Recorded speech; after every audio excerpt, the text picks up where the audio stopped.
இந்த இடத்துல என்னுடைய உரையை துவங்குவதற்கு முன்னால் நான் உங்களுக்கு ஒன்றை சொல்ல விரும்புகிறேன். நான் இந்த உலகம் முழுவதும் சென்று உரை நிகழ்த்துபவன்.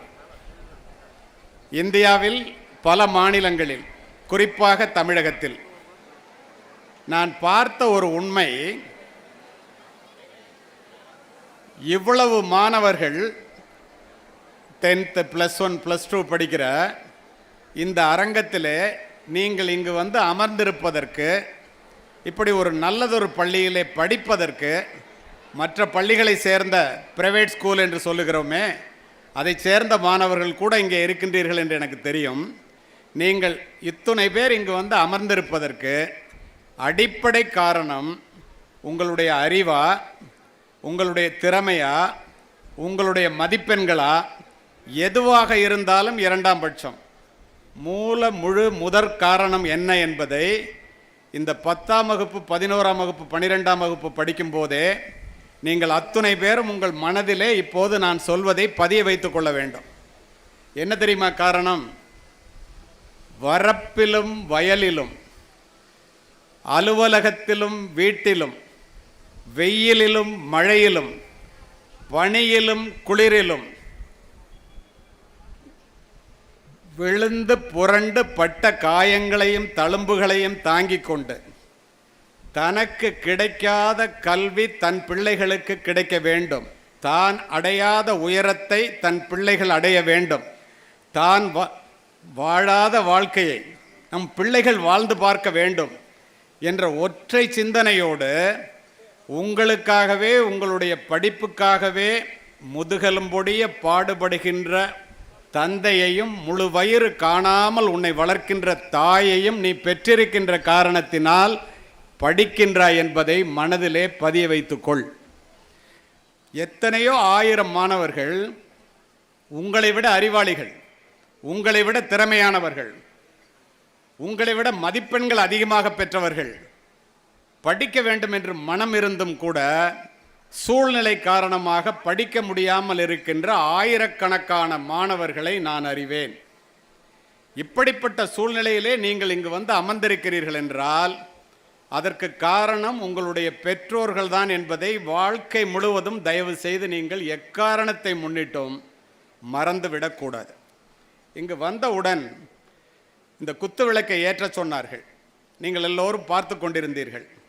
நான் எங்கே சென்றாலும் இந்த குத்து விளக்கு நிகழ்ச்சி இருந்தால் என்னுடைய நெஞ்சத்தில் நிழலாடுகின்ற ஒரு உண்மை சம்பவத்தை உங்களுக்காகவே பதிவு செய்கின்றேன். இங்கு வந்தபோது திரு சுகுமாரன் அவர்கள் கூட குத்து விளக்கை ஏற்ற என்னை அழைக்கும் போது அதை சொன்னார். நானும் மாவட்ட ஆட்சித்தலைவரும் மேதகு மனிதர் அப்துல் கலாம் அவர்களும் இது போன்ற ஒரு அரசு பள்ளி நிகழ்ச்சியிலே 5000 பேர் அமர்ந்திருந்த விழாவிலே குத்து விளக்கை ஏற்றி வைத்துவிட்டு வந்து அமர்ந்தோம். கேள்வி கேட்க சொல்லி அவர் சொன்னவுடன் ஒரு மாணவன் எழுந்து இந்தியாவினுடைய மிகப்பெரிய பெருமை என்ன என்று ஒரு கேள்வியை கேட்டான். அடுத்த நிமிடம் அப்துல் கலாம் அவர்கள் சொன்னார், நான் இப்போது ஏற்றி வைத்தேனே குத்து விளக்கு, அது இந்துக்களினுடைய அடையாளம். அதை ஏற்றி வைக்க உபயோகித்தேனே மெழுகுவர்த்தி, அது கிறிஸ்தவர்களினுடைய அடையாளம். ஏற்றி வைத்த நானோ ஒரு இஸ்லாமியன். இந்த வேற்றுமையில் ஒற்றுமை தான் இந்தியாவினுடைய மாபெரும் சிறப்புனர்.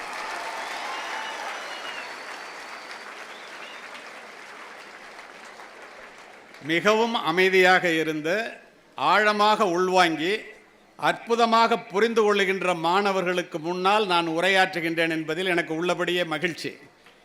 இதை எதற்காக குறிப்பிடுகிறேன் தெரியுமா? அடுத்து ஒரு மாணவி எழுந்து என்னிடம் ஒரு கேள்வியை கேட்டார். இந்த பள்ளிக்கூடங்களினுடைய சிறப்பு என்ன? அப்துல் கலாம் அவர்கள் என்னை கை காண்பித்து விட்டார். மாவட்ட ஆட்சித்தலைவர், வட இந்தியாவை சேர்ந்தவர், அவருக்கு தமிழ் தெரியாது என்ற காரணத்தினால், அரசு பள்ளி மாணவர்கள் என்ற காரணத்தினால் என்னை பதில் சொல்ல சொன்னார். நான் சொன்னேன், நீ கோவிலுக்கு செல்ல வேண்டும் என்றால் ஒரு இந்துவாக இருக்க வேண்டும், மசூதிக்கு செல்ல வேண்டும் என்றால் ஒரு இஸ்லாமியராக இருக்க வேண்டும், தேவாலயத்திற்கு செல்ல வேண்டும் என்றால் ஒரு கிறிஸ்துவனாக இருக்க வேண்டும். ஆனால் ஜலகண்டபுரம் அரசு பள்ளியைப் போல ஒரு பள்ளிக்கூடத்திற்கு நீ வர வேண்டும் என்றால் மனிதனாக இருந்தால் மட்டுமே போதும். அதுதான் இந்த பள்ளிக்கூடங்களினுடைய சிறப்பு. நீங்க நினைச்சு பாருங்க, இந்த பள்ளிக்கூடத்தில் தான் நேற்று தான் நாம் குடியரசு தினத்தை கொண்டாடி இருக்கோம்.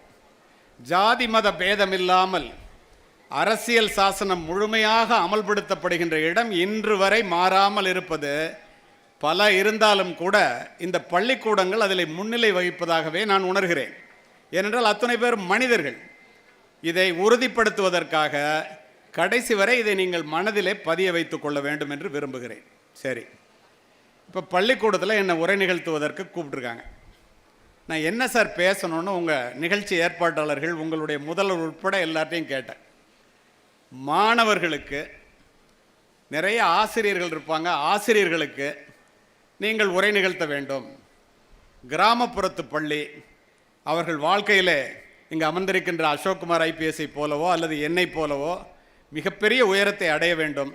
நீங்கள் பேசினா கண்டிப்பாக அமைதியாக கேட்பாங்க அப்படின்னு அவங்க சொன்னதை நம்பி நான் உங்கள்கிட்ட வந்தேன். ஆனால் அவங்க சொன்னதை விட நீங்கள் அமைதியாக உள்வாங்கி கொண்டு வாழ்க்கையில் வெற்றி அடைய வேண்டும் என்ற எண்ணமுடையவர்களாக இருப்பதை நான் அறிகின்றேன்.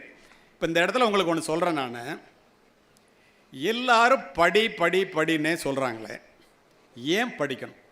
எதற்காக படிக்க வேண்டும்? இப்போ பாருங்கள், உங்களுடைய பள்ளிக்கூடத்தில் படிச்சுட்டு காசி அவர்கள் இங்கே பேரூராட்சி தலைவராக இருக்கிறார். அடிப்படை படிப்பு. உங்களுடைய முதல்வர் திரு முருகேசன் நிறைய படிச்சிருக்கார், பார்த்தேன். எம்காம் எம்ஃபில் வரிசையாக படிச்சிருக்கிறாரு. அவர் இங்கே உட்காந்துருக்காரு. இன்னும் எத்தனையோ படித்தவர்கள் இங்கே அமர்ந்திருக்கின்றார்கள். அசோக்குமார் ஐபிஎஸ், திரு கணேசன் பெரிய பட்டதாரி, நான் உட்பட. இதெல்லாம் உங்களுக்கு கண்ணுக்கு முன்னால் ஏன் காமிக்கிறேன்னா, இத்துணை பேரும் இந்த மேடையிலே அமர்ந்திருப்பதற்கு என்ன காரணம்? எல்லோருமே பெரிய கோடீஸ்வரர்கள், பணத்தை மூட்டை மூட்டையாக வைத்திருக்கின்றோம் என்ற காரணத்தினால இல்லை. பின் எதற்காக? எல்லாருக்கும் வாழ்க்கையில் ஒரு மரியாதை வேணும், ஒரு ரெக்கக்னேஷன் கிடைக்கணும், மேடைக்கு ஏறணும். இப்போ கூட ப்ரைஸ் வாங்குறதுக்கு கடைசியாக மேடைக்கு வர்ற பிள்ளைங்களை பார்த்தா அவங்களும் படிப்பில் நல்ல மதிப்பெண்கள் பெற்றவர்களாக அவங்களுக்கு பண உதவித்தொகை கொடுக்குறதெல்லாம் சொல்கிறாங்கல்ல. இவங்கெல்லாம் மட்டும் மேடையில் இருக்கிறதுக்கு என்ன காரணம்? என்ன காரணம் தெரியுமா? எக்குடி பிறப்பினும் யாவரே ஆயினும் அக்குடியில் கற்றோரை மேல் வருகவென்பர். எந்த ஜாதி மதம் குலம் ஏழை பணக்காரன் ஒன்றுமே கிடையாது. நீ படிச்சுட்டா, உன்ட்ட அறிவு இருந்துச்சுன்னா உன்னை மேடைக்கு வான்னு எவனாக இருந்தாலும் கூப்பிட்டே ஆகணும். இது எழுதப்படாத விதி. ஏன்? அறிவுடை ஒருவனை அரசனும் விரும்புவான். அரியாசனத்தில் இருப்பவர்களிடம் சரி ஆசனம் தருவது கல்வி. மன்னரும் மாசர கற்றோனும் சீர்தூக்கின் மன்னரில் கற்றோன் சிறப்புடையோன். மன்னர்க்கு தன் தேசமல்லால் சிறப்பில்லை, கற்றோர்க்கு சென்ற இடமெல்லாம் சிறப்பு. நீ ஒரு ராஜாவாக இருந்தால் கூட உன் ஊரில் மட்டும்தாண்டா உனக்கு மரியாதை. நீ படிச்சுட்டேன்னா உலகத்தில் எந்த மூளைக்கு போனாலும் உனக்கு மரியாதை உண்டு. ஏன் அப்படி? நம்மெல்லாம் ஏழை குடும்பத்தை சேர்ந்த, நாங்கள்லாம் அரசு பள்ளியில் படித்தவர்கள்னு உங்கள்கிட்ட குறிப்பிட்டேனே. மற்ற பெரிய பணக்கார குடும்பத்தில், அம்பானி அதானி அந்த குடும்பத்தில், டாடா பிர்லா, இவங்க குடும்பத்தில் இருக்கிறவன் படிக்கிறானோ இல்லையோ, நம்ம படிக்கணும். அதுக்காக தான் நம்ம அம்மா அப்பா இங்கே அனுப்பிச்சிருக்கிறாங்க. அவங்களுடைய ஒரே ஆசை உன்னை பெரிய ஆளாக்கி பார்க்கணும். உலகத்திலேயே துயரமான கண்ணீர் தாயினுடைய கண்ணீர். அந்த கண்ணிலே கண்ணீர் வருவதற்கு நீங்கள் யாரும் காரணமாக இருந்து விடாதீர்கள். ஏன் அப்படி சொல்கிறேன் தெரியுமா? ஏன் அப்படி உங்களுக்கு சொல்கிறேன் தெரியுமா? ஒரு தாய்கிட்ட நீங்கள் போய் வீட்டில் போய் கேளுங்க, உனக்கு என்னம்மா வேணும் அப்படின்னு. எனக்கு என்னடா வேணும்? நீ மட்டும் படிச்சுட்டு பெரிய ஆளாயிட்டன்னா இந்த குடும்பமே நல்லா இருக்குப்பா, ஒரு தலைமுறையே மாறிடும், எனக்கு ஒன்றும் வேண்டாம்டா அப்படின்னு சொல்லுவாங்க. உங்களுடைய அம்மாவுடைய சிறப்பு என்ன தெரியுமா? மிகப்பெரிய சிறப்பு.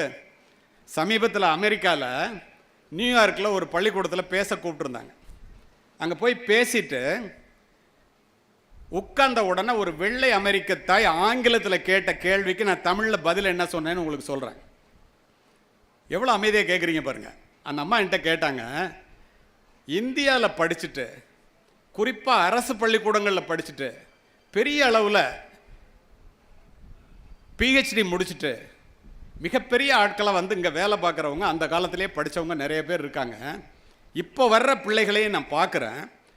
அவங்கள்ட்ட இருக்கிற ஒரு ஒழுக்கம், அவங்கள்ட்ட இருக்கிற உழைப்பு, அவங்கள்ட்ட இருக்கிற மனித நேயம், அவங்க பெற்றோர்கள் மீது வைத்திருக்கின்ற பாசம், பிள்ளைகளை வளர்க்கின்ற விதம், இதெல்லாம் பார்த்தா எங்கள் அமெரிக்கா பிள்ளைங்க அந்த மாதிரி இல்லையே சார், எப்படி சார் உங்கள் அம்மாலாம் அந்த பிள்ளைங்களை வளர்க்குறாங்க அப்படின்னு என்கிட்ட கேட்டாங்க. ரொம்ப மகிழ்ச்சிமா, நான் எங்கள் தாய்மார்கள்ட்டையும் எங்கள் பிள்ளைங்கள்ட்டையும் அவங்க அம்மாவுடைய பெருமையை நான் போய் சொல்கிறேன்னு சொன்னேன். அடுத்து கேட்டாங்க, இதுக்கு என்ன சார் காரணம், ஒய் அப்படின்னு கேட்டாங்க. நான் என்ன சொன்னேன் தெரியுமா? தனக்காக சமைக்காத அம்மாவும் தனக்காக சொத்து சேர்க்காத அப்பாவும் உலகத்திலே இந்தியாவை தவிர, தமிழ்நாட்டை தவிர எந்த நாட்டிலும் இல்லை. அந்த ஒற்றை காரணம் தான் சொன்னேன்.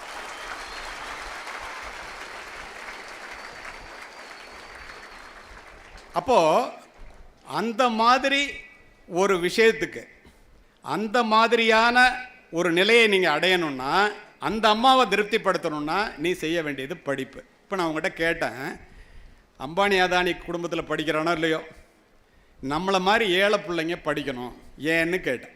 ஏன் தெரியுமா படிக்கணும்? மிகப்பெரிய பணக்காரர்களே பிள்ளைங்களை படிக்க வைக்கிறான். நம்ம ஏழை, அவனை விட நம்ம படிக்கிறது அவசியம், அவனை விட நம்ம படிக்கிறது நமக்கு பெருமை. உங்களுக்கு ஆச்சரியமாக இருக்கும் நான் சொல்கிறத கேட்டிங்கன்னா. பணக்காரர்களினுடைய மாளிகையிலே பிறக்கின்ற பிள்ளைகளினுடைய கால்களை கூட தாங்குவதற்கு தோள்கள் காத்திருக்கின்றன.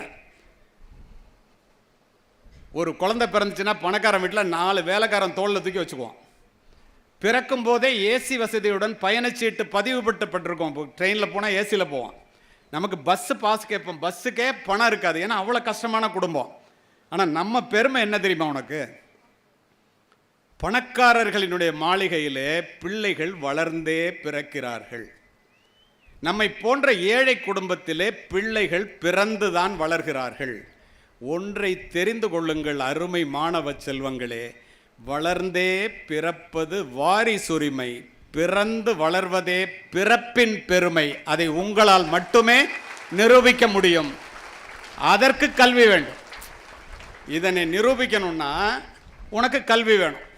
அதனால தான் கல்வியினுடைய சிறப்பை சொல்ல வந்த இடத்திலே பணத்தை விட கல்வி பெருசா, எல்லாரும் பணம் பணம்னு ஓடிட்டு இருக்கோம். ஆனால் நான் சொல்கிறேன் பணத்தை விட கல்வி பெருசுன்னு. உங்களுக்குமே தெரியும். ஏன் பெருசுன்னு நீங்கள் தெரிஞ்சுக்கணும்ல. கல்வி ஏழைகளுக்கு செல்வம், செல்வர்களுக்கு அணிகலன், வீட்டிற்கு விளக்கு, நாட்டிற்கு நன்மை, பெண்களுக்கு பாதுகாப்பு. இந்த பெண்களுக்கு பாதுகாப்புன்னு சொல்கிறதுக்காக ஒரு இன்சிடெண்ட்டை நான் உங்களுக்கு சொல்கிறேன். எல்லாருமே மாணவர்களாக இருந்தாலும் பெண்களை விட ஆண்களுக்கு பாதுகாப்பு, பெண்களுக்கே பாதுகாப்புங்கிறதுக்கு என்னங்கிறத ஒரு உதாரணத்தை நான் அப்புறமா சொல்கிறேன். பணத்தை விட கல்வி சிறந்தது எப்படின்னு நான் உங்களுக்கு இப்போ சொல்லிடுறேன். வெள்ளத்தால் போகாது, வெண்தணலால் வேகாது, வேந்தராலும் கொள்ளத்தான் இயலாது, கொடுத்தாலும் நிறைவின்றி குறையாது, கள்ளர்க்கோ மிக அரிது, காவலோ மிக எளிது, கல்வி என்னும் உள்ளத்தே பொருள் இருக்க உலகெல்லாம் பொருள் தேடி உழல்வது ஏனோ. இது ஒரு பாட்டு. இது சீவக சிந்தாமணியில் உள்ள ஒரு பாட்டு. இது இந்த இடத்துல நான் சொல்லுவதற்கு காரணம், பணம் வெள்ளத்தில் அடிச்சுட்டு போயிடும், நெருப்பில் எரிஞ்சிரும், எடுத்தெடுத்து மற்றவனுக்கு கொடுத்தா குறையும். ஆனால் கல்வி கொடுக்க கொடுக்க வளரும். இப்போ நான் உங்கள்கிட்ட பேசிகிட்டு இருக்கேன்னா படித்து பேச அது வளரும், பணம் குறையும். இப்போ சொல்லுங்கள், பணம் பெருசா கல்வி பெருசா? இந்த மாதிரியெல்லாம் இருக்குங்கிறத தெரிந்த பெரியவர்கள் நம்மகிட்ட என்ன சொல்கிறாங்க? இந்த உலகத்தையே மாற்றக்கூடிய ஒரு ஆயுதம் உண்டு. அந்த ஆயுதத்தினுடைய பெயர் கல்வி. படிக்க தெரியாத மந்திரியாக இருப்பதை விட படிக்க தெரிந்த ஏழையாக இருந்து இறப்பதுவே மேல்ங்கிற மெக்காலே. படிக்காமல் இருப்பதை விட பிறக்காமல் இருப்பதே மேல் என்கிறான் பேரறிஞன் பிளேட்டோ. அறியாமை என்பது ஒரு வெட்கப்பட வேண்டிய ஒன்று. நமக்கு ஒன்றும் தெரியாது அப்படிங்கிறது ஒரு வெட்கப்பட வேண்டிய விஷயம். ஆனால் அறிந்து கொள்வதற்கு இந்த மாதிரி வாய்ப்புகள் வரும்போது அதை உபயோகப்படுத்தவே இல்லை என்றால் அது அதை விட வெட்கக்கேடுங்கிறான் பெஞ்சமின் பிராங்க்லின். முதுமையை முன்னிட்டு நீ வயசானதுக்கு அப்புறம் நல்லா இருக்கணும்னா முன்னதாக செய்து வைத்துக் கொள்ளக்கூடிய பாதுகாப்பு பணிகளிலேயே மிகவும் உயர்ந்தது கல்வி. இதை நான் சொல்லலை, மிக பெரும் மாபெரும் ஆசிரியன் அரிஸ்டாட்டில் சொல்கிறான். ஏன் அப்படி சொன்னான்?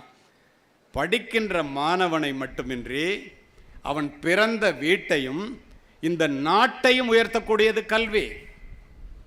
நீ எத்துணை பெரிய கோடீஸ்வரனுக்கு மகனாக பிறந்தாலும் பெற்றோர்களிடமிருந்து சொத்தை பெறுவதைப் போல, இந்த வீட்டை நீ வச்சுக்க, இந்த பணத்தை நீ வச்சுக்க, இந்த காட்டை நீ வச்சுக்க அப்படின்னு அம்மா அப்பா பிள்ளைங்களை கூப்பிட்டு வயசானோன்னா எழுதி கொடுக்குறாங்கல்ல, அதை மாதிரி இப்போ உங்களுடைய தலைமை ஆசிரியர் திரு முருகேசன் படிச்சிருக்கிற பிஎஸ்சி, எம்எஸ்சி, பிகாம் அல்ல எம்ஃபில், பிஹெச்டி எல்லாம் இருக்குன்னு வச்சுக்கோங்க. ஒவ்வொரு பிள்ளையாக கூப்பிட்டு இந்த பிஏவை நீ வச்சுக்க, இந்த எம்ஏவை நீ வச்சுக்க, இந்த பிஹெச்டியை நீ வச்சுக்க கொடுக்க முடியுமா? முடியாது. அவனவன் படித்துத்தான் பெற முடியும். அதுதான் இந்த கல்வியினுடைய சிறப்பு.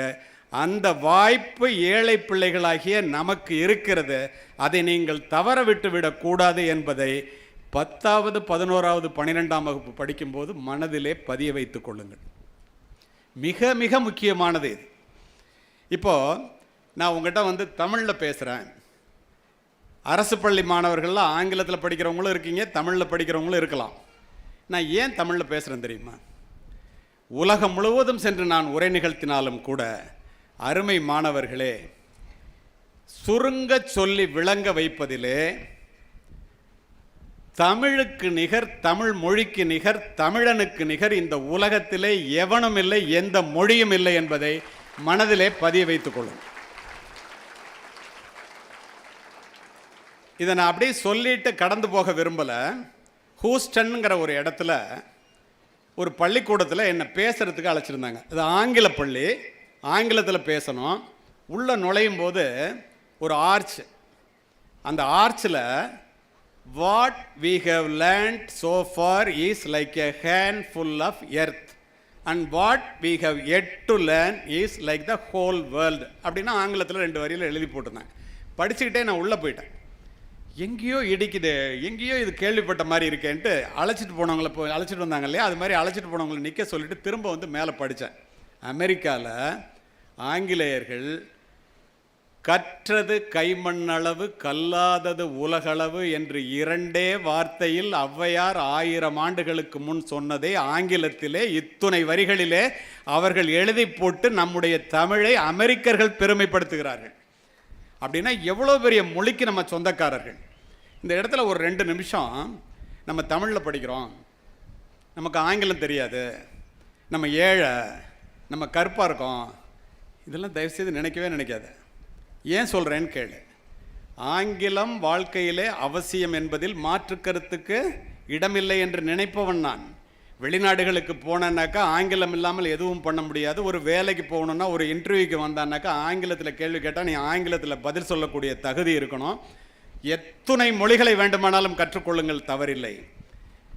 நீ பிழைப்பதற்காக எத்துணை மொழிகளை வேண்டுமானாலும் கற்றுக்கொள்ளலாம். ஒழுக்கமாக வாழ வேண்டும் என்றால் தயவு செய்து தாய் தமிழை கற்றுக்கொண்டே ஆக வேண்டும். அப்பொழுதுதான் நீ ஒழுக்கமான பிள்ளையாக வளர முடியும் என்பதில் மாற்று கருத்துக்கே இடமில்லை. இதை ஏன் சொன்னேன்னா, ஏன் தமிழை நீங்கள் கற்றுக்கிட்டே ஆகணும்னு சொல்கிறேன்னா, உங்களுடைய மொழியினுடைய பெருமை என்னன்னு முதல்ல இந்த படிக்கிற பிள்ளைங்க தெரிஞ்சுக்கங்க. நம்முடைய தாய்மொழி எத்துணை சிறப்பானது என்பதை முதல்ல நம்ம தெரிஞ்சுக்கணுமா இல்லையா? பேசுறது, எழுதுறது, படிக்கிறது, வாழ போகிறது எல்லாத்துக்கும் அது தானே. ஏன் படிச்சுக்கு தெரிஞ்சுக்கணும்னு சொல்கிறேங்களுங்க. ஒரு மொழி அழிந்தால் ஒரு இனம் அழிந்துவிடும். நம்முடைய முகவரியே நம்முடைய தமிழ்மொழி தான். நம்முடைய தமிழ்மொழி வெறும் மொழி அல்ல, மற்ற மொழிகளைப் போல உயிரோட்டமுள்ள உணர்வுள்ள உன்னதமான மொழி. ஏன் தெரியுமா அப்படி சொல்கிறேன்? எந்த மொழியிலும் இல்லாத சிறப்பு நம்ம தாய்மொழிக்கு உண்டு. என்ன தெரியுமா? இந்த உலகத்தில் 7913 மொழி இருக்குது. ரொம்ப கவனமாக கேட்குறீங்க, அதனால உள்ளே போய் சொல்கிறேன் நான். 7913 மொழி உலகம் முழுக்க இருக்குது. இதில் 150 மொழிகளுக்கு மட்டுமே எழுத்து இருக்குது. மற்ற மொழிகளுக்கு எழுத்தே இல்லைன்னா மொழி இருக்குது.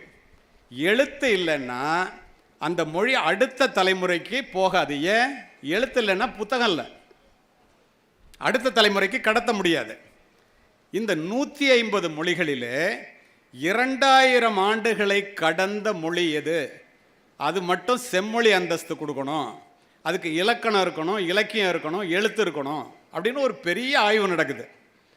7 மொழியை மட்டும் தேர்வு செய்கிறாங்க. அந்த 7 மொழிகள் இலக்கணம், இலக்கியம், எழுத்து 2000 வருஷத்துக்கு மேலே. இந்த மொழிகள் தான் செம்மொழி அப்படின்னு சொல்லி கிரேக்கம், லத்தீன், ஹீப்ரு, சைனம், பாரசீகம், சமஸ்கிருதம், தமிழ் என்று 7 மொழியை தேர்வு செய்கிறாங்க. இந்த 7 மொழியில் நம்ம தாய்மொழி எப்படி சிறந்தது தெரியுமா? லத்தீன், கிரேக்கம், பாரசீகம், இந்த 3 மொழிகள் சுத்தமாக போர்த்துகீஸ் அப்படின்னு சொல்கிறோம்ல, போர்ச்சுகல், அந்த 4 மொழிகளும் பேச்சிலே இல்லை, பேச்சு வழக்கே இல்லை, அதனால உயிர் இல்லை. 7ல் 4 போச்சுன்னா பாக்கி 3 எது? சமஸ்கிருதம், சைனம், தமிழ். சமஸ்கிருதம் தேவ பாஷையாகி போச்சு. என்ன? கடவுளுக்கு வேதம் சொல்லும்போது மட்டும்தான் பேச முடியுது, மனிதர்களுக்கு மனிதர் பேசிக்கிறது இல்லை, பேச முடியாது, அதனால வளர முடியல. இன்னும் 2 மொழி. ஒன்று நம்ம நாட்டுக்கு பக்கத்தில் இருக்கிற மிகப்பெரிய நாடுகளில் ஒன்றான சைனாவில் உள்ள மொழி, இன்னொன்று இந்தியாவில் உள்ள தமிழ் மொழி. இந்த சைன மொழிக்காரன் என்ன சொன்னால், 2500 ஆண்டுக்கு பழமையானது எங்களுது, எங்கிட்ட புத்தகம்லாம் இருக்குடா, அதனால் எங்களுக்கு அடுத்தது தான் உங்களுதுன்னு சொன்னான். சமீபத்தில் இந்த அரசாங்கம் மூலமாக கீழடியிலே செய்யப்பட்ட ஆய்வின் மூலம் சுடு மண்ணில் செய்யப்பட்ட ஒரு பானையில் கோதை என்று எழுதப்பட்டிருந்த எழுத்துக்களை அமெரிக்காவில் நியூயார்க்கில் உள்ள ஒரு பெரிய விஞ்ஞான கூடத்துக்கு கார்பன் டேட்டிங் முறையில் இது எத்தனை வருஷம் பழமையானது அப்படிங்கிறத ஆய்வு செஞ்சு அனுப்புங்கன்னு அனுப்பிச்சிருந்தாங்க. அவன் ஆய்வு செஞ்சுட்டு சொன்னான், இது 3400 ஆண்டுகளுக்கு முந்தையது. இன்றைய நாளிலே தமிழ் மொழி உலகத்திலேயே மிக மூத்த மொழி என்பது விஞ்ஞானபூர்வமாக நிரூபிக்கப்பட்டிருக்கு. இப்படிப்பட்ட மொழிக்கு நம்ம தாய்மொழிக்கு சொந்தக்காரங்களாக இருந்தால் இந்த மொழியை எப்படி நம்ம கொண்டாடணும் நினச்சி பாருங்க. அதனால தான் யாமறிந்த மொழிகளிலே தமிழ் மொழி போல் இனிதாவது எங்கும் இல்லை, யாமறிந்த புலவரிலே கம்பனைப் போல் வள்ளுவனைப் போல் இளங்கோவைப் போல் பூமிதனில் யாங்கனுமே பிறந்ததில்லை. சேமமுற வேண்டுமெனில் தமிழ் முழக்கம் தெருவெல்லாம் செழிக்கச் செய்வீர், தேமதுர தமிழோசை உலகமெல்லாம் பரவும் வகை செய்தல் வேண்டும்னு சொன்னது பாரதி. 14 மொழிகள் தெரிந்த ஒரு மனிதன் தமிழ் மொழி எப்படி சிறந்ததுன்னு சொல்கிறான். படித்தா மட்டும் பத்தாது, படிக்கிறவங்க நீங்கள் எல்லாருமே நம்ம தமிழன், நம்முடைய மொழி தமிழ் மொழி, நம்முடைய மொழி உலகத்திலேயே சிறந்த மொழி, இதை உலகத்தில் உள்ளவனுக்கு தெரியுது, நமக்கு தெரியலேங்கிறது தான் மிகப்பெரிய வருத்தம். உங்களுக்கு தெரியுமா, உலகத்தில் 5 நாடுகளிலே வேறு எந்த மொழிக்கும் அங்கீகாரம் கிடையாது. அரசு அங்கீகாரத்துடன் செயல்படுகின்ற 5 நாடுகளிலே தமிழ் மொழி அரசு அங்கீகாரம் பெற்ற மொழியாக இருக்கிறது. எது தெரியுமா? Ceylon, Singapore, Mauritius, Malaysia, Canada. இந்த 5 நாட்டிலையும் அரசு அங்கீகாரம் பெற்ற மொழி. அரசு பார்த்தீங்கன்னா தமிழ் விழா நடத்துவாங்க. வேறு எந்த மொழிக்கும் இந்த சிறப்பு கிடையாது. மார்ட்டின் சைபர் ஸ்மித்னு ஒருத்தன், ஒரு ஆங்கிலேயன், ரொம்ப கவனமாக கேட்குறீங்க, அதனால் இது சொல்கிறேன். அவன் 400 மொழிகளை தேர்வு செய்து the world literature 20th century guide to world லிட்ரேச்சர்னு ஒரு புத்தகம் எழுதியிருக்கான். ஒவ்வொரு மொழிக்கும் ஒவ்வொரு வரி எழுதுகிறான். 400 மொழிகளை தேர்வு செய்து தமிழ் மொழிக்கு மட்டும் 3 பக்கங்களை எழுதி, இந்த Tamil literature will arrest the attention of any person at any time and anywhere in the world. Tamil Sangam poems unsurpassed in world லிட்ரேச்சர்னு எழுதுகிறான். தமிழில் சொல்கிறேன். இந்த தமிழ் மொழி சாதாரண மொழி இல்லை. இது உலகத்தில் எந்த நாட்டை சேர்ந்தவனாக இருந்தாலும், என்ன மொழி பேசுவனாக இருந்தாலும், எந்த காலகட்டத்திலும் இதை ஒருத்தன் உணர்ந்து படித்தான்னா அவனுடைய நெஞ்சத்தை கொள்ளை கொள்ளும். If the western scholars found the Sangam poems they will find a treasure ட்ரோங்கிறான். மேற்கத்திய மொழி வல்லுநர்கள் தமிழ் மொழியில் உள்ள சங்க இலக்கியத்தை படித்தா அவங்களுடைய பெரிய புதையலையே கண்டடைவார்கள். இப்படிப்பட்ட மொழிக்கு சொந்தக்காரர்கள் நாம். அப்படி என்றால் நாம் எவ்வளவு தலை நிமிர்ந்து, அதனால தான் சொன்னான், சும்மாலாம் சொல்லலை, தமிழன் என்று சொல்லடா, தலை நிமிர்ந்து நெல்லடாங்கிற வார்த்தையெல்லாம் வார்த்தை விளையாட்டு அல்ல, சத்தியம். இதை இந்த மாணவ பருவத்திலேயே நீங்கள் மனதிலே பதிய வைத்துக் கொள்ள வேண்டும். சரி, சுருங்க சொல்லி விளங்க வைக்கிறதுல தமிழ் தாண்டா பெருசுன்னு சொன்னல. எப்படி வரும்போது அசோக்குமார் ஐபிஎஸ் சொல்லிட்டு வந்தார், வாய்மையே வெல்லும், 2 வார்த்தை. என் வாழ்க்கை பூரா அதை பயங்கர ஆனஸ்டாக வேலை பார்த்த போலீஸ் ஆஃபீஸர் அவர். வாய்மையே வெல்லும் 2 வார்த்தை நானும் எங்கெங்கெல்லாமோ யோசித்து பார்க்குறேன், எல்லாருக்கும் பொருந்தது. எப்படி இதை சொன்னான்? யாதும் ஊரே யாவரும் கேளீர், தீதும் நன்றும் பிறர் தர வாரா. உனக்கு நல்லது வந்தாலும் கெட்டது வந்தாலும் அதுக்கு நீ தாண்டா காரணம். உலகத்தில் உள்ள எல்லா நாடும் என்னுடைய நாடு, உலகத்தில் உள்ள எல்லா மொழியும் என்னுடைய மொழி, எல்லாரும் என்னுடைய உறவினர்கள். எங்கே எழுதி போட்டிருக்கான் தெரியுமா? ஐநா சபையில் கதவுல தமிழில் 2400 வருஷத்துக்கு முன்னாடி கணியன் பூங்குன்றனார் சொன்னதை தமிழ் மொழியில் ஐநா சபையில் எழுதி போட்டிருக்கான். அப்படிப்பட்ட மொழிக்கு சொந்தக்காரர்கள் நீங்கள். இப்போ கல்விக்கு வருவோம். கல்வி ஓதாமல் ஒரு நாளும் இருக்க வேண்டாம், ஒரு நாள் கூட படிக்காமல் இருக்காத. இளமையில் சின்ன வயசுலேயே படிச்சிரு. கல்வி கரையில் கற்பவர் நாள் சில. உங்களுக்கு பொருள் சொல்ல வேண்டியதில்லை, நல்லாவே புரிஞ்சுக்கிறீங்க. கற்கை நன்றே கற்கை நன்றே பிச்சை புகினும் கற்கை நன்றே. பிச்சை எடுத்தாவது படிச்சிட்றா. ஏன்னா கல்வி அவ்வளோ முக்கியம். படிக்கலைன்னா வாழ்க்கை முழுவதும் உடல் உழைப்பை மட்டுமே நம்பி மாடாய் உழைத்து ஓடாய் தேய்ந்து போகின்ற கோடிக்கணக்கான நபர்களில் நீனும் ஒருவனாக மாறி விடுவாய். எல்லா வேலையும் புனிதமான வேலை தான், அது நீ செய்யறதுக்கு ரெடியாக இருக்கியாங்கிறதான். ரோட்டில் தார் போடுறான் பாரு, காலில் துணியை சுற்றிக்கிட்டு, டேபிள் துடைக்கிறான் பாரு, சாப்பிட்டவங்களுடைய பிளேட்டெல்லாம் எடுத்துக்கிட்டு, இதெல்லாம் படிக்கவில்லையே என்ற மன அழுத்தத்தோடு செய்கிறாங்க பாரு. அவர்களிலே நீங்களும் ஒருவராக மாறிவிடக்கூடாது என்றால் படித்தே ஆக வேண்டும். இந்த கல்வி என்ன தரும் தெரியுமா? நமக்கு தெரியுமா? அறம் பொருள் இன்பம் வீடும் பயக்கும், புறங்கடை நல்லிசையும் நாட்டும், உறுங்கவலொன்று உற்றுளியும் கை கொடுக்கும், கல்வியில் ஊங்கில்லை சிற்றுயிர்க்கு உற்ற துணை. என்ன அர்த்தம் தெரியுமா? அறத்தை கொடுக்கும், பொருளை கொடுக்கும், மகிழ்ச்சியை கொடுக்கும், மரியாதையை கொடுக்கும், பதவியை கொடுக்கும். உன்னை ஏளனமாக பார்க்குறான் பாரு, நாளைக்கு நீ படித்து பெரிய ஆள் ஆகிட்டா உன் வீட்டு வாசலில் அவன் நின்று உன்னுடைய பெருமையை பாட வைக்கும். கொஞ்ச நாளே பிறந்து வாழ்ந்து இறந்து போகிற இந்த உயிருக்கு கல்வியை விட வாழ்க்கை முழுவதும் உபயோகமாக இருக்கக்கூடிய ஒன்று உலகத்தில் படிப்பை தவிர வேறு எதுவுமே இல்லை. 2000 வருஷத்துக்கு முன்னாடி சொல்கிறான். அப்போது நம்ம எதுக்கு படிக்கணும்? பாரதிதாசன் சொல்லுவார், எல்லாம் கிராமப்புறத்து பிள்ளைங்க, அதனால இதை சொல்கிறேன். எல்லா நலமும் ஈந்திடும் கல்வி, இல்லா வீடு இருண்ட வீடுங்க. படிப்பிலார் நிறைந்த குடித்தனம், நரம்பில் துடிப்பிலார் நிறைந்த சுடுகாடுங்க. அறிவே கல்வியாம், அறிவிலா குடும்பம் நெறி காணாமல் நின்றபடி விழும். ஊரில் வாழ்ந்து கெட்டவன் குடும்பம், ஒரு வீடு இடிஞ்சு கிடக்கும். நிறைய ஊரில் பார்த்துருக்கேன் நான். அப்பா பணக்காரராக இருந்திருப்பார், புள்ள பேர பணம் இருக்குன்னு படிக்க மாட்டான், நின்றபடி விழும். ஏன்னா இந்த உலகம் அவ்வளோ வேகமாக முன்னேறிட்டு இருக்கு. எல்லாரும் படிக்கிறான், எல்லா நாட்டிலையும் படிக்கிறான். நம்ம படிக்கலைன்னா நம்ம உழுவுறதோடு மட்டும் இல்லை, நம்ம குடும்பமும் சேர்ந்து உழுந்துரும். அதனால தான் உங்கள் அம்மா அப்பாலாம் அவங்க படிக்கலைன்னாலும் நீங்கள் படிக்கணும்னு உங்களை அனுப்புகிறாங்க. அதையே பாரதி என்ன சொல்லுவார்? எண்ணரும் தமிழ்நாட்டின் கண் எல்லோரும் கல்வி கற்று பன்னரும் கலைஞானத்தால் பராக்கிரமத்தால் உன்னத இமயமலை போல் ஓங்கிடும் கீர்த்தி பெற்று இன்புற்றார் என மற்றோர் இயம்பிட கேட்டிடல் என்னாலோ. இந்த உலகமே பார்த்து தமிழ்நாட்டுக்காரன் பூரா பயங்கர அறிவாளிடா, எப்பரா இந்தியாவிலேருந்து மட்டும் இப்படி வர்றான் அப்படின்னு வியக்கிற நாள் என்னாலோ அந்த நாள் தாண்டா பொன்னாலும் பாரு. இன்னைக்கு அது நடக்குது. எப்படி தெரியுமா? கூகுளோட சிஇஓ சுந்தர் பிச்சை பல 1000 கோடிக்கு அதிபதி.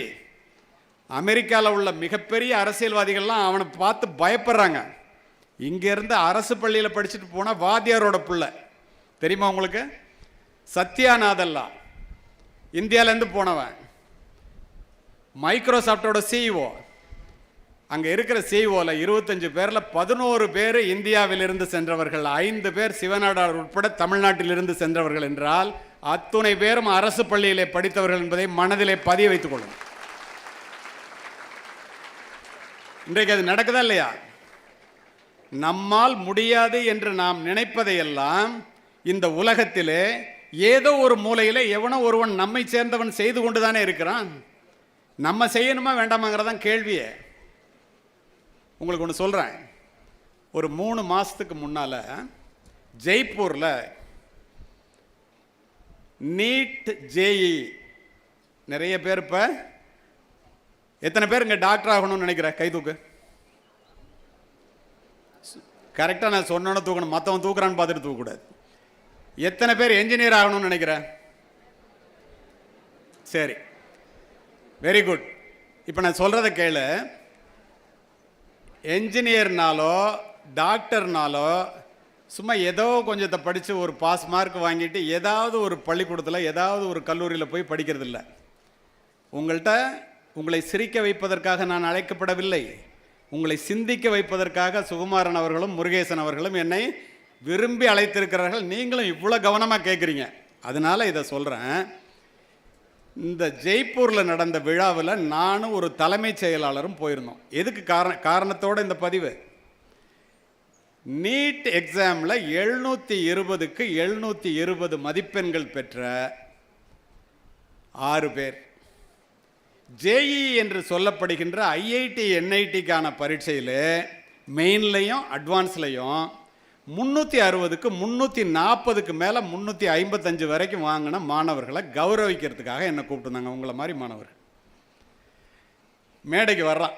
அவங்க அம்மா அப்பாலாம் அவ்வளோ சந்தோஷத்தோடு வர்றாங்க. ஏன்னா பாம்பே ஐஐடியில் வேலை கிடச்சிருக்கு. என்ஜினியராக போகிறவங்களாம் தெரிஞ்சுக்க, தயவு செய்து உங்களால் முடியாதுன்னு மட்டும் நினைக்கவே நினைக்காத. நேற்று கூட அஸ்வின் ஒருத்தர் என்னோட பேசினார். அவர் இதை மாதிரி அரசு பள்ளியில் படிச்சுட்டு கான்பூர் என்ஐடியில் படித்தவர். இதை காரணத்தோடு சொல்கிறேன். நான் மேடையில் பேசும்போது என்கிட்ட வந்து ஆசீர்வாதம் வாங்கிட்டு அப்புறம் பேசினார். அவர் யாருன்னு எனக்கு தெரியாது. அப்புறம் கேட்டால் கான்பூர் சார் நான் ஐஐடின்னாரு. நான் இல்லைங்க உங்கள்கிட்ட ஆசீர்வாதம் வாங்கணும்னு சொன்னேன்.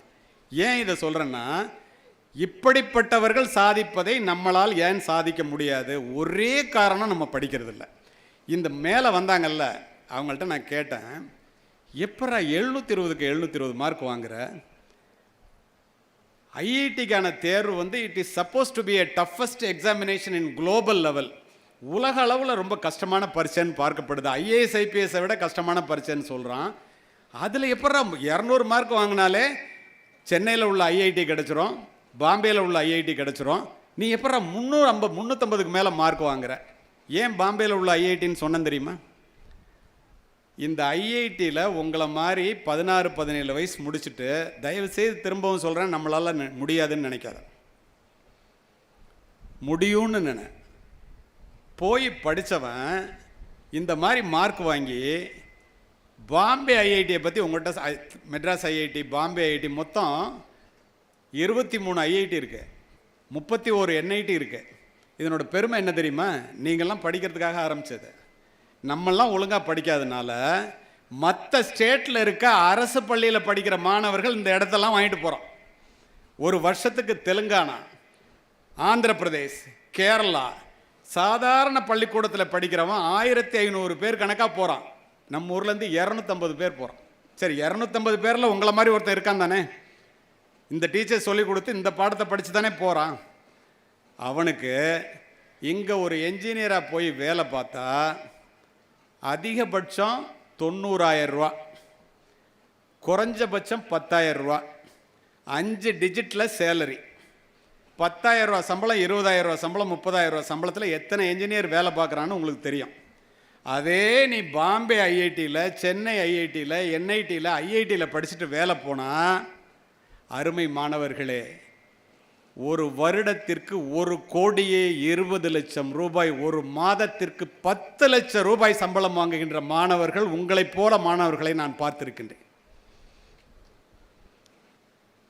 அவன்கிட்ட கேட்டேன், எப்பரா அப்படி மார்க் வாங்கினா? அவங்க அம்மா அப்பாலாம் அப்படியே கண்ணில் கண்ணீர், எப்படி ஆனந்த கண்ணீர் மேலே வர்றாங்க.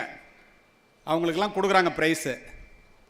அதை விட ஒரு அம்மா அப்பாவுக்கு பெரிய சந்தோஷம் வேற என்ன இருக்க முடியும்? உன்னால் செய்ய முடியறத நீ செய்யலைன்னா அதை விட வருத்தம் வேற என்ன இருக்க முடியும்? எப்பறா நீ மட்டும் படிச்ச? நான் அவன்கிட்ட கேட்டேன். என்ன சொன்ன தெரியுமா? 10th 11th 12th 3 ஆண்டுகள் சமூக ஊடகங்களான செல்போன், டிவி, சினிமா பக்கம் தலை வைத்து படுக்கவில்லை. அதுதான் சார் அடிப்படை காரணம்.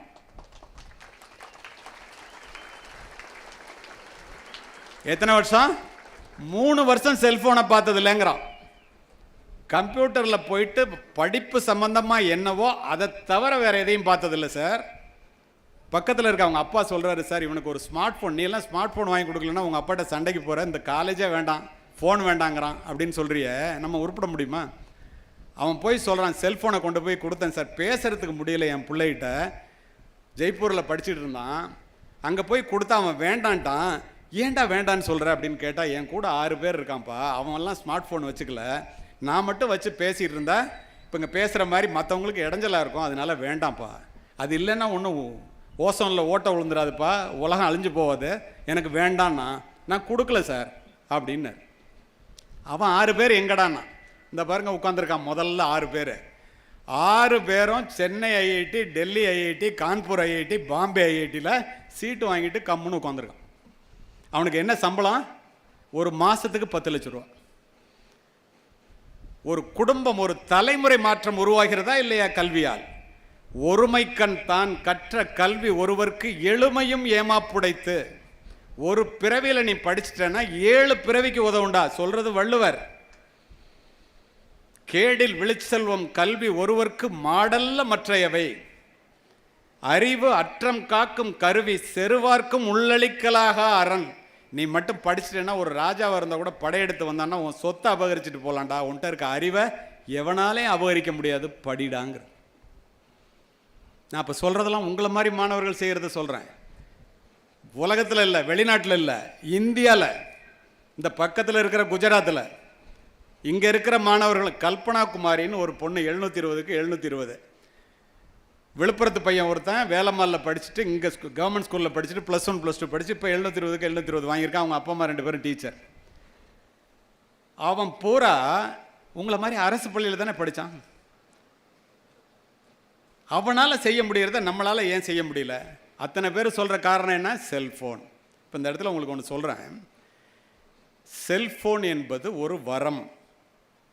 இணையம் என்பது மிகப்பெரிய கண்டுபிடிப்பு. இந்த உலகம் மிக வேகமாக முன்னேறுவதற்கு செல்போன் தான் காரணம், மாற்று கருத்தே இல்லை. இணையம்தான் காரணம். ஆனால் அதை நீ ஒழுங்காக உபயோகப்படுத்தும் வரை உன்னுடைய உயர்விற்கு அது காரணமாக இருக்கும். அதை தவறாக நீ உபயோகப்படுத்தினால் உன்னுடைய வீழ்ச்சிக்கு அதுதான் முதல் காரணமாக இருக்கும். இந்தியாவிலே 100க்கு 80% இளைஞர்கள் தவறாகவே உபயோகிக்கிறார்கள். எப்பொழுதும் செல்போனிலேயே இருக்கிறார்கள். இப்போ கூட ஒரு நேற்றைய ஹிந்து பேப்பரில் இந்த செல்போன் இந்த இளைஞர்களை 10,000 பேர்கிட்ட பேட்டி எடுத்திருக்கான். அசோக் குமார் தான் எனக்கு அனுப்பிச்சி விட்டார். இதை படிங்க, நீங்கள் நிறைய இடத்துல பேசுகிறீங்க, உங்களுக்கு யூஸ்ஃபுல்லாக இருக்குன்னு அனுப்புகிறேன்னே அனுப்பிச்சி விட்ருந்தார். 10,000 பேர்கிட்ட பேட்டி எடுத்திருக்கான் உங்களை மாதிரி மாணவர்கள்ட்ட. இதை எப்போ பார்த்தாலும் இந்த குப்பையை பார்த்துக்கிட்டே இருந்து கண்ணு கெட்டு போகுது, உடம்பு கெட்டு போகுது, மனசு கெட்டு போகுது, மூளையில் டென்ஷனாகவே இருக்கான். எப்போ பார்த்தாலும் என்ன செய்கிறோம், என்ன சாப்பிட்றோம், என்ன படிக்கிறோம் ஒன்றுமே தெரியல, பைத்தியக்கார மாதிரி அலையிறான். அதுக்கு காரணம் எதா இருக்கு? செல்ஃபோனாக இருக்குது அப்படின்னு யார் எழுதியிருக்கா? ஹிந்து பேப்பரில் 10,000 பேருக்கு ஆய்வு நடத்தி. என்னாச்சு?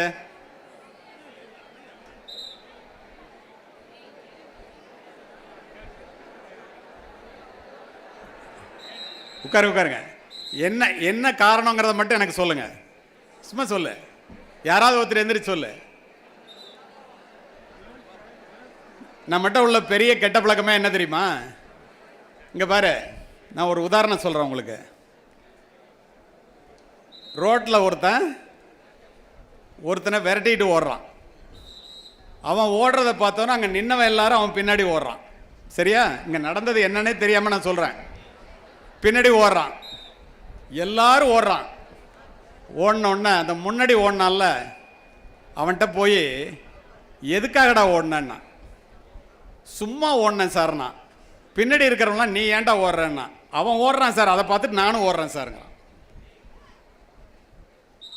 எந்த ஒரு சூழ்நிலையிலும் உன்னுடைய சொந்த புத்தியை உபயோகிக்க கற்றுக்கொள். எல்லாரும் மாதிரி நம்ம இருக்கணும்னு நினச்சா, இந்த இடத்துல உங்களுக்கு ஒன்று சொல்லிடுறேன், நல்லா கேட்டுக்க. இது இந்த நேரத்தில் நடந்த சம்பவத்துக்காகவே அது எது வேண்டுமானாலும் இருந்து விட்டு போகட்டும்.